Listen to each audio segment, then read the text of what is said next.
So, welcome to the Hult Prize at UCL Podcasts. So, as you know, this year's edition of the competition challenges you to innovate in the world of fashion to make it more sustainable. So, this series of podcasts is meant to inspire and engage you all along the competition at UCL scale by inviting startup founders, strong industry stakeholders, and many more. So, today we are extremely grateful and excited to have Christianne Hamilton. So Christian is the head of strategy at Spring Studios, an innovative 360 agency creating communications for fashion, beauty, lifestyle, and luxury brands. So hi, Christian. Could you please give us an intro to you and the company, how Spring service the clients, and how much you guys are different from other agencies? Thanks, Thomas. Sure, I'd be happy to. So at Spring, our ambitions to transform brands with innovative cultural ideas. And we do this through ideation and activation, production, offering agency, studio, and event services. So as head of strategy, my role is to create culturally powerful ideas for clients that build brand and create desire for their products or services, whatever they may be, and engage audiences in the worlds that they inhabit. The core sectors we operate in are fashion, beauty, luxury, and lifestyle. So I know salient to the Hult Prize this year. Innovation is something that's always been at our core. From our start as studios, we brought innovation into the production process in the early days, and now it really sits at the heart of our DNA across all services. I think one of the things that distinguishes us is our depth and breadth of talent at Spring.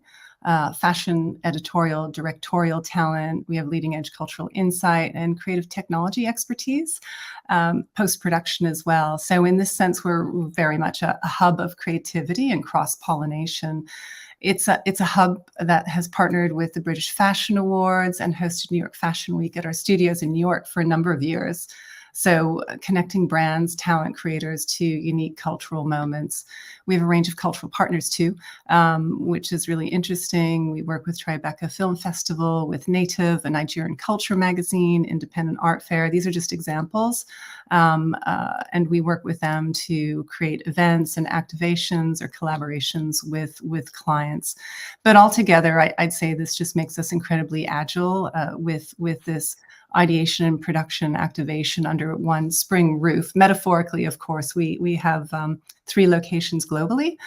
So we're in New York, we're in London, which is where I am, and also Milan. And it gives us the ability to create these innovative cultural ideas at speed. That's very interesting. Thank you for all this information on Spring.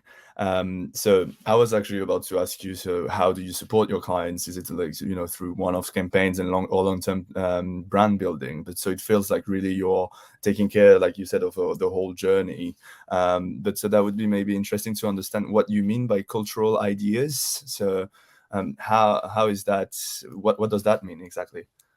Yeah, I mean, cultural ideas are sort of our heart and soul. And I guess, in advertising, it always went back to, what does the consumer think, and making sure that you connect with the consumer. But increasingly, culture is another lever that plays a really important role.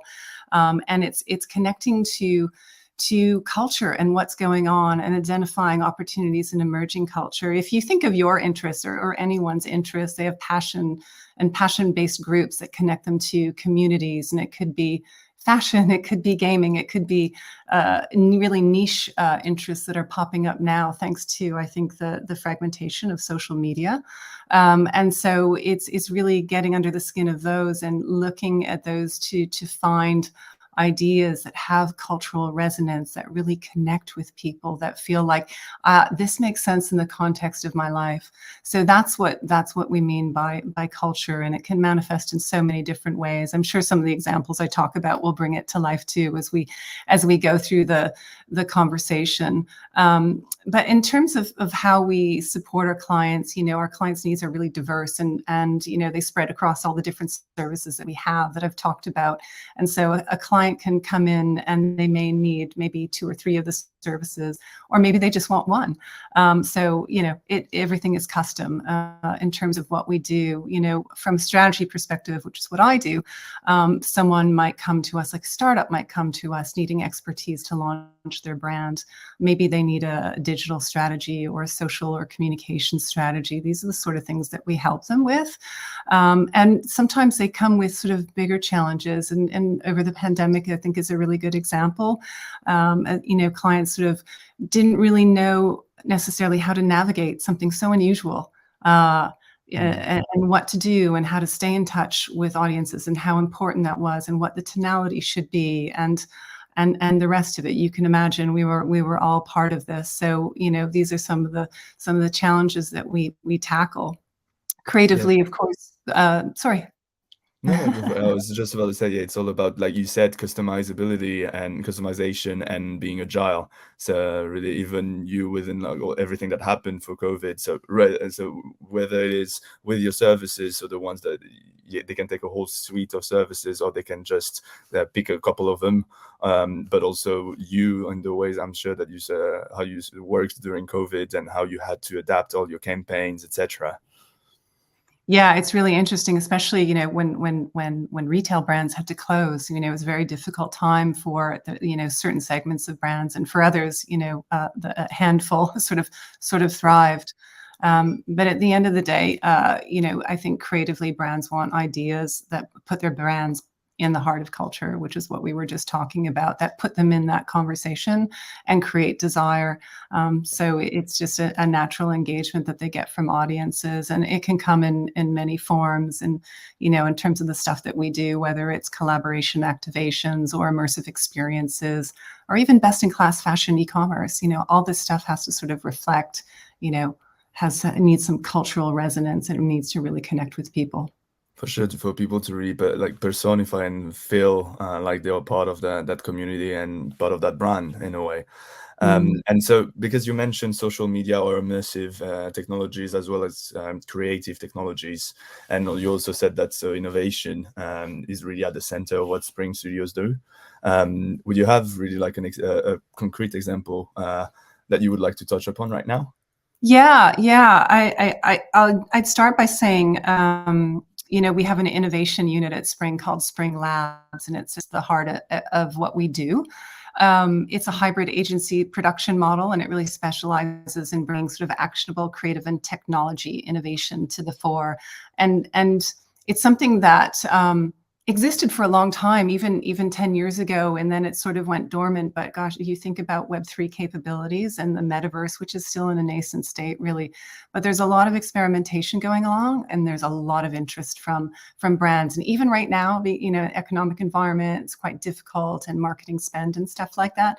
The interest is still there because people see that it's real. Excuse the pun. It's real, but it's not real. But it's important. All to say, it's really important, and people feel like it is important to continue to push into, to explore. And we felt the need to do it too. And so part of it for us is getting upstream and playing with emerging technologies to see what we can find that we can use to create new ideas and new experiences for clients. Just last night, I was at an event. It was an industry event for Unreal Engine, which you probably heard of. They created Fortnite. They're the engine behind Epic Games, of course. And it was just really interesting. It was creators and startups talking about how they've used this technology to engage audiences in new ways with gaming, with immersive, and harnessing sort of that universal desire of self-expression. I have to ask if it was an in-person event or if it was online. Yeah, it was out there. They have sort of a studio to sort of, I think to give you an example of Spring, I have an example which is Royal Salute, which is, I think, a nice use case of the innovation. And Royal Salute is a whiskey brand, and we've been working with them for a while. They came to us to create a launch for a collaboration that was with British designer Richard Quinn. And we created a campaign concept called The Edge of Beauty. which has showcased the craftsmanship parallels between couture fashion and Royal Salute, the whiskey, through this immersive, really hyper-real world, blending reality and fantasy. And so the inspiration was, Richard Quinn had created designs and had a dress, and some of those designs were interpreted for the flagon of the whiskey, the bottle. And then inspired an immersive world that was really quite magical and inspired by the Scottish Highlands. And the result was this immersive AR experience that you could have via your mobile to go into that world that the collaboration created, which was also brought to the launch event in China as well. That's great. So that was focusing on the Chinese markets mostly. Yes. Yeah. Okay. Yeah. And attracting new audiences. That's very interesting, and to see how you blend. I'd say so. You said the Scottish Isles and really bringing them to this virtual world, and so as we just covered, innovation, entrepreneurship, etc. Just like the competition is all about. Now the other part is really about sustainability, and so I was wondering if that was something that you have seen more emphasis on. I'd say from your clients, from the industry as a whole, since a few years. Yeah, sustainability has really grown in importance, and that pandemic has only shifted attitudes massively. It's the number one value shift globally, according to Hult Partners did a survey. And, I think our connection to nature, that we all felt then, that innate yearning to be outside, to be in the outdoors, was one big global epiphany, and for the better. In terms of what brands are doing, they're definitely doing stuff on a number of fronts. Marketers are making packaging and distribution more sustainable. Brands are making public commitments to hold themselves more accountable. I can give you an example about that in a few minutes. They're using Marcoms to create greener behaviors, which is a very positive thing. And then there's supply chain stuff and value chain stuff too.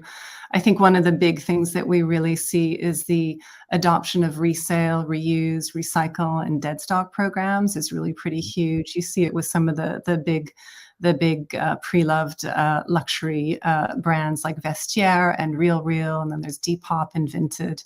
But there's a lot of momentum behind that, and like multi-brand retail is taking take back programs and recycling programs and digital fashion programs. And Miuccia Prada, I think, said just recently, creative reuse fuels our concept of modernity, and the past fuels the future.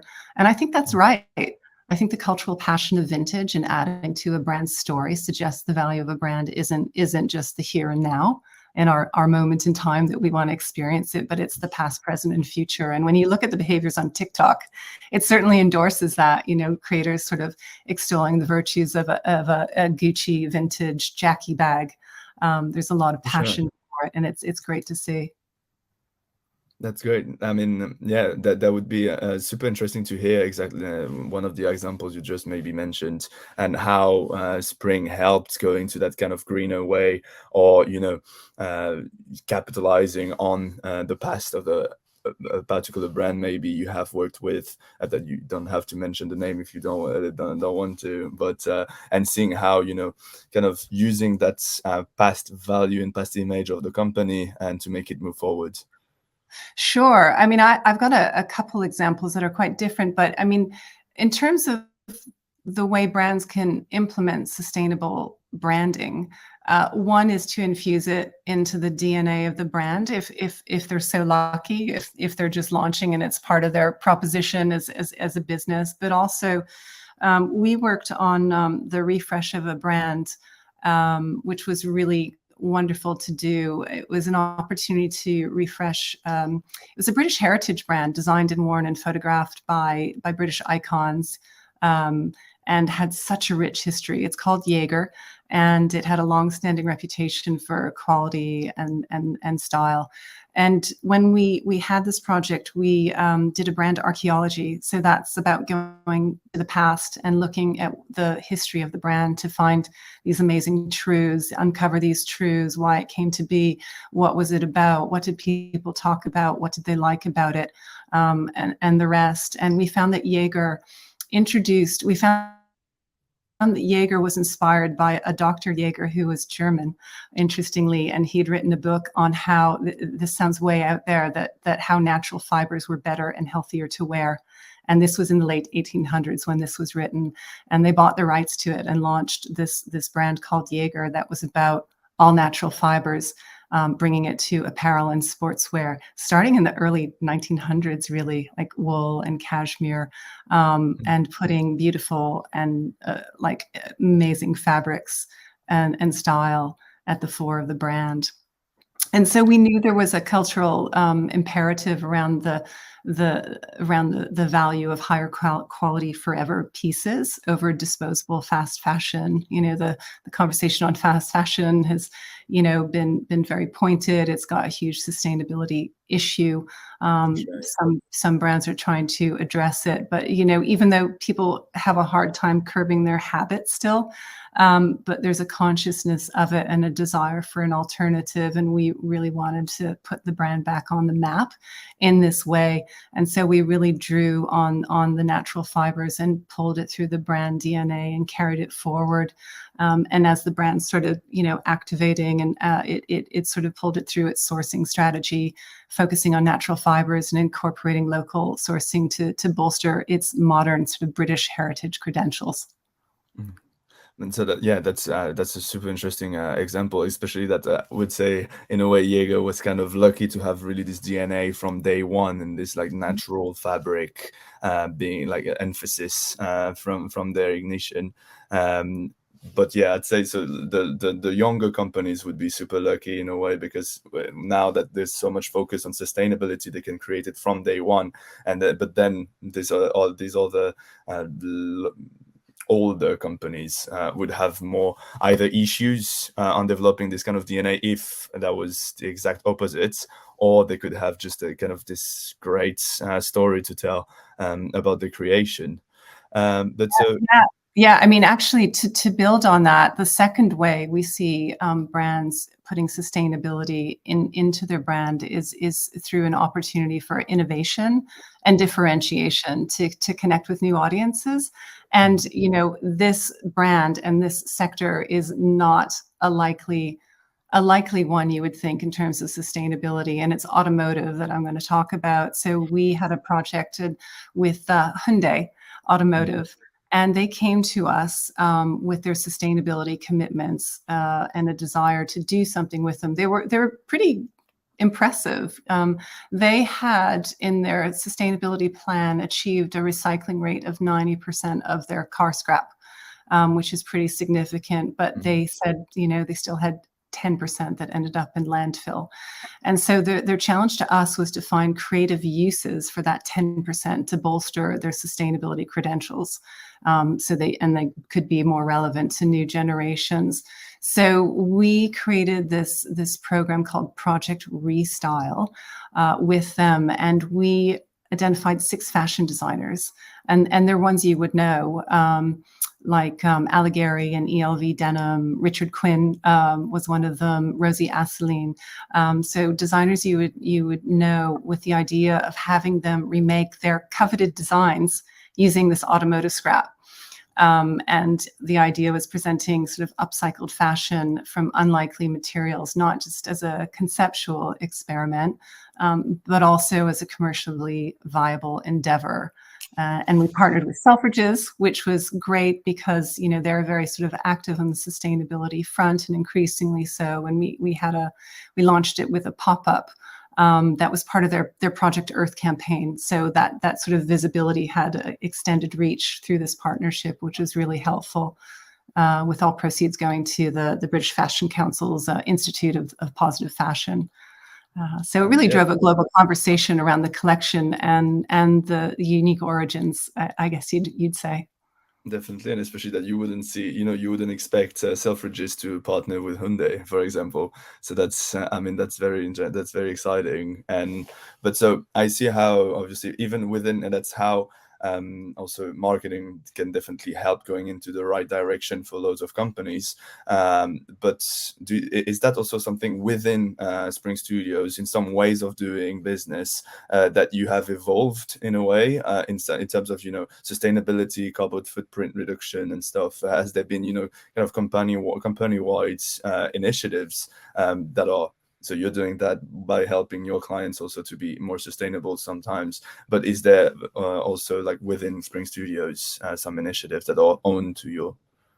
Yeah, for sure. Sustainability is important to us. It's important to our value chain, our practices. It's important to us as an employer, and a service provider. So we have an accreditation from EcoVadis, which looks at holistic sustainability, and it has to do with supply chain, DE&I, and employee protection.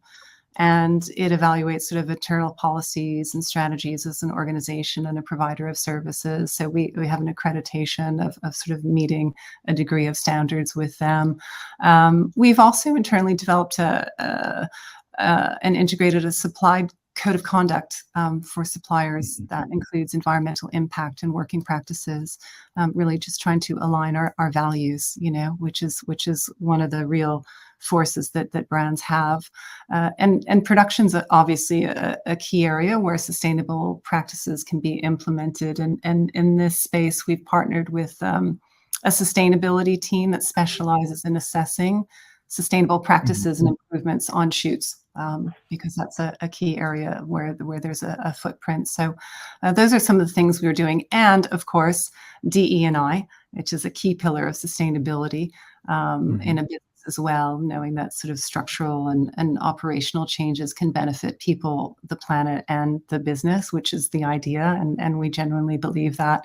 Some of the aspects we've put in place there are survey and publication of gender equity, managerial training for DE&I practices. They're also embedded in our objectives as employees of our annual objective process and how we deliver on those, enhanced paternity leave, and developing women-specific policies currently. So those are some of the activities that we've adopted and continue to evolve and develop. I mean, that's great, because I feel like it's so difficult to have. So this accreditation, for example, is super powerful, because I feel so it's super complicated to have like a vision and a control on the whole value chain of a company. Because obviously, when one is sustainable, maybe so like the upstream or downstream partners would not be. So that's honestly so. Congrats with that, because I know that a lot of companies are struggling to find this kind of accreditations and really fit within those standards. And so obviously, with all those shifts in mentality and also entrepreneurship, with innovation, within Spring Studios, so there's a company doing that, but it's also obviously the people doing that in the background. And so I was kind of wondering, just in terms of you, Christianne, what does your day-to-day look like? What are the key topics that you are focusing really on the business side, rather than like shifting away from sustainability? Sure. I mean, my day-to-day is made up of a lot of things in my role. It's a combination of new business activity and looking at new briefs, new pitches, talking with clients about their business and brand needs. It's leading and overseeing strategy projects, as well as creative campaigns that we've undertaken for our clients. We work as cross-functional teams, of course, where we've got account management and creativity, technology, strategy, and production come to bear, and sort of depending on the project, they manifest in different ways. And for me, the magic is really seeing a strategic idea turn into a creative concept that then sort of becomes something tangible that can impact a brand and create fame and talkability and success. That seems so interesting. So that's very inspiring. Thank you so much. So we're getting close from the end of the podcast. So thank you so much for coming here and taking a little bit of your time with us. So yeah, your experience in this field is such a fantastic insights for the world of fashion from a different company. So we were lucky enough to talk to industry stakeholders within the big brands in a way, and smaller ones for more Depop like, let's say, companies, but really focusing on niche markets. So we hope that the future UCL entrepreneurs will find this encouraging. And just to finish, would you have kind of a piece of advice on those newcomers in a way within the fashion industry that are trying to disrupt it in the way, like to make it better and more sustainable? Sure, I'll give it a shot.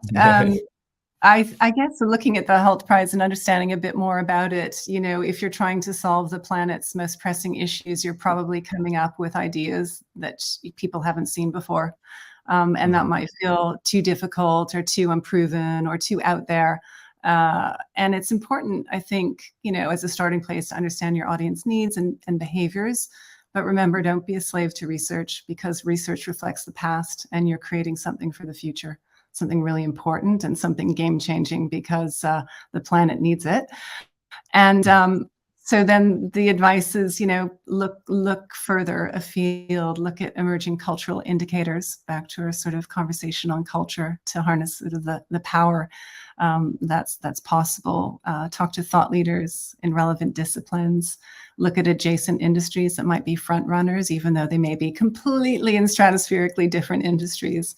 I think in all these places you can find inspiration that can then help you create a real springboard to a really future-facing idea that's gonna be a game changer.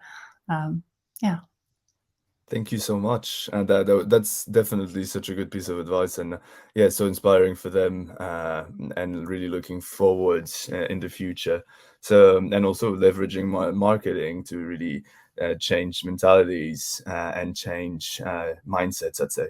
So thank you so much, Christianne, again, and see you next time. Pleasure.